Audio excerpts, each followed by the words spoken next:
Hi everyone, welcome to my channel. நான் உங்கள் ராகுல்.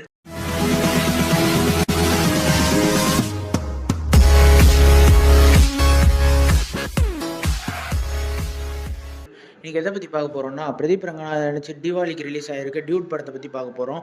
இந்த படத்தை வந்து கீர்த்தி சுரன் டைரக்ட் பண்ணியிருக்காரு, சாவி அபிங்கர் மியூசிக் போட்டிருக்காரு. இந்த படத்தில் என்ன கதைன்னு பார்த்தீங்கன்னா, வழக்கமான கதை தான். பிரதீப்போட ஆக்டிங் வந்து இந்த படத்தில் வந்து நல்லா தான் இருக்குது, பட் வந்து ஓவர் டோஸாக இருக்கிற மாதிரி இருக்குது. ஏன்னா அவரோட முந்தைய படங்களில் பார்த்ததுனாலே ஒன்றவோ அதே மாதிரி நடிப்பு மாதிரி தான் தெரியுது. அதே மாதிரி சரத்குமாரோட நடிப்பும் சூப்பராக இருந்துச்சு. அதுக்கப்புறம் ஹீரோயினாக நடிச்சிருக்க மமிதா பைஜு ஆக்டிங்கு வழக்கமான பிரேமலுவில் பார்த்து என்ஜாய் பண்ண மாதிரி தான் இந்த படத்துலேயும் வந்து அவங்களோட நடிப்பு நல்லா இருந்துச்சு. அதே மாதிரி தான் என்ஜாய் பண்ணுற மாதிரி இருக்குது. அதுக்கப்புறம் பார்த்தீங்கன்னா வந்து சப்போர்ட்டிங் கேரக்டர்ஸில் வந்து எல்லாருமே வந்து நல்லாவே நடிச்சு கொடுத்துட்டு போயிருக்காங்க. படத்தோட கதை, அதாவது பிளாட் என்னன்னு பார்த்தீங்கன்னா வந்து பிரதீப் ரங்கநாதனும் மமிதா பைஜுவும் சின்ன வயசுலேருந்து ஃப்ரெண்ட்ஸு. எதுனாலும் வந்து ரெண்டு பேருமே வந்து எதை பண்ணாலும் ஒன்றா தான் பண்ணுவாங்க. அந்த மாதிரி வந்து ஒரு நாள் ஃபீலிங்ஸ் ஏற்பட்டு மமிதா பைஜு வந்து பிரதீப்புக்கு வந்து ப்ரப்போஸ் பண்ணிடுவாங்க. பிரதீப் வந்து அக்செப்ட் பண்ண மாட்டார்.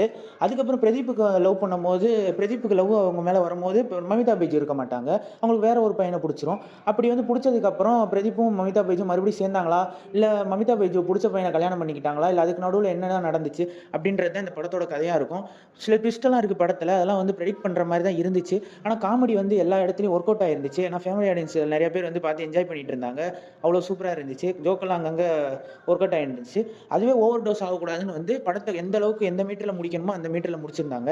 எடிட்டிங் ஒர்க்காக இருக்கட்டும், பேக்ரவுண்ட் ஸ்கோராக இருக்கட்டும் சூப்பராக இருந்துச்சு. பேக்ரவுண்ட் ஸ்கோர் இப்போ தான் ஃபஸ்ட் டைம் தமிழில் வந்து சாய் அபியங்கர் இன்ட்ரடியூஸ் ஆயிருக்காரு. பிஜிஎம்லாம் சூப்பராகவே போட்டிருக்காரு.